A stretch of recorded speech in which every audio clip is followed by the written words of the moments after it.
Israel के बारूदी प्रहार से लेबनान में तबाही मची हुई। आईडीएफ ने यारून गांव को पूरी तरह से नष्ट कर दिया है, तबाह कर दिया है। एयर स्ट्राइक से पूरा इलाका बन गया है खंडहर।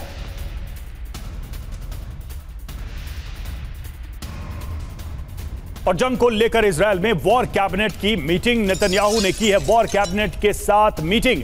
ईरान और लेबनान को लेकर बनी रणनीति, 5 घंटे तक ईरान पर हमले को लेकर मंथन।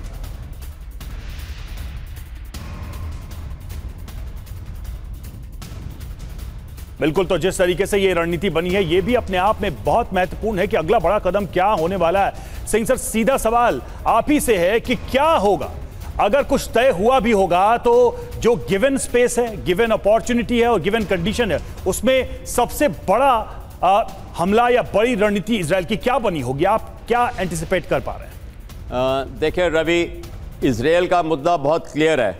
उसका मिलिट्री एम और ऑब्जेक्टिव्स है कि जो बफर जोन 30 किलोमीटर का था, जो कि हिजबुल्लाह ने रिस्पेक्ट नहीं किया यूएन रेजोल्यूशन के मुताबिक, उसके ऊपर पूरा कब्जा करे। और उसको कब्जा करने के लिए लिटानी रिवर जो है नदी, वहाँ तक उसका कब्जा होना है। अगर लिटानी रिवर तक ये कर लेते हैं तो इजराइल का ये बफर जोन मैं नहीं समझता कि वापस क्रिएट होगा। वो इजराइल की टेरिटरी रहेगी आने वाले समय में। दूसरा है, इजराइल ने अपनी ताकत ऐसे रखी है कि दूरदृष्टि, उन्होंने जो मासना क्रॉसिंग है उसको भी उन्होंने कंट्रोल में ले लिया है ताकि सीरिया से कोई भी सप्लाई लाइन अभी हिजबुल्लाह के पास ना आए। तो इसका है कि उनकी supply system, command control, communication system का पूरा ब्रेकडाउन कर रहा है इजराइल। और जब तक ये करेगा उस समय वो ईरान के ऊपर गौर करेगा। इस समय उनका मेन एम है कि साउथ लेबनान, लिटानी रिवर तक पूरा हिजबुल्लाह और लेबनान का खात्मा करे। और मैं समझता हूँ ये बहुत ज़रूरी है क्योंकि नॉर्दर्न इजराइल के अंदर अपनी वो पॉपुलेशन को दोबारा लाना चाहता है ताकि उसकी इकॉनमी दोबारा आरंभ हो। और इसीलिए देखें, एक नेतन्याहू इतनी ताकत क्यों दिखा रहा है? देखो, उसकी नेशनलिज्म और जूइश नेशनलिज्म इतनी ज़ोरदार है कि उसका अल्टीमेट हायर एम है कि ग्रेटर इजराइल को क्रिएट करे। और ग्रेटर इजराइल को क्रिएट करते हुए वो यूएन रेजोल्यूशन जो कि 2 नेशंस थ्योरी है उसको भी पीछे कर रहा है।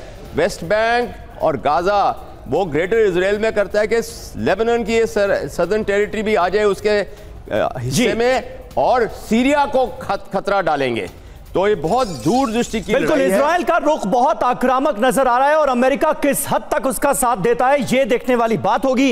इजराइल का सीरिया में इस बीच बारूदी प्रहार हुआ है। आईडीएफ ने 3 जगहों पर भीषण बमबारी की है। दमिश्क, हमा और होम्स को निशाना बनाया गया है, यहां पर हमले किए गए हैं। आईआरजीसी के ठिकानों को दरअसल निशाना बनाया गया है, यहां पर अटैक हुए हैं। इजराइल के हमले में पूरे इलाके में देखिए किस तरह से आग लग गई, ये आप देख सकते हैं इन तस्वीरों में।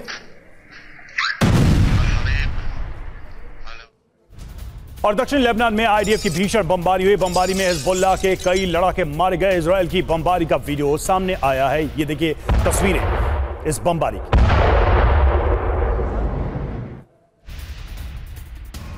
और नेतन्याहू का ईरान को लेकर बहुत बड़ा बयान। नेतन्याहू ने कहा ईरान को सिर्फ इजराइल रोक सकता है, हम नहीं लड़ते तो मर जाते, ये कहा नेतन्याहू ने।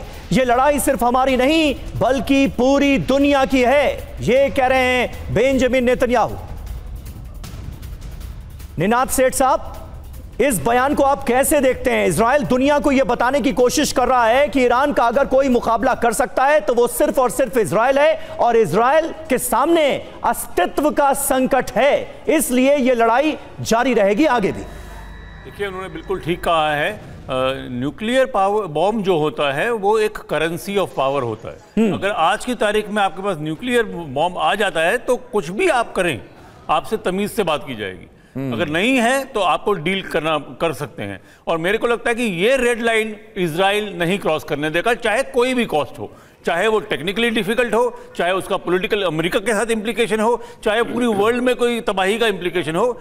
इस बार एक दायरा खुला है, एक तरीका आया है। इजराइल कुछ भी हो, मुझे नहीं लगता है ईरान को न्यूक्लियर वेपन पजेस करने देगा। अब उसका तरीका क्या होगा, क्या वो सैबोटैज से होगा, क्या वो फ्रंटल अटैक से होगा, क्या वो एयरफोर्स अटैक से होगा, वो हम डिस्कस कर सकते हैं। लेकिन इजराइल ने एक चीज अगर आप उनके रुख से देखें तो एक खतरनाक एग्रेसिव रुख है कि ईरान का न्यूक्लियर बॉम्ब रोकना है। ठीक है, ठीक है राजेश सर, आप इसको कैसे एंटिसिपेट करते हैं या आपका कैलकुलेशन क्या कहता है? वाकई में ईरान ने यह विकल्प खुला रखा है क्या कि वो न्यूक्लियर वेपन का इस्तेमाल कर सकता है? देखिए, धमकी तो उन्होंने कई बार दी है और किस तरह से वो इस्तेमाल करेंगे, क्या उनके पास है, क्या उनके पास ऐसी क्षमता है कि वो एक न्यूक्लियर अटैक कर सकें? वो न्यूक्लियर थ्रेशोल्ड पे ज़रूर हैं, लेकिन क्या उन्होंने थ्रेशोल्ड क्रॉस किया है? उनके पास कितने वेपन्स हैं? क्या वो एक्चुअली एक्सप्लोड करेंगे?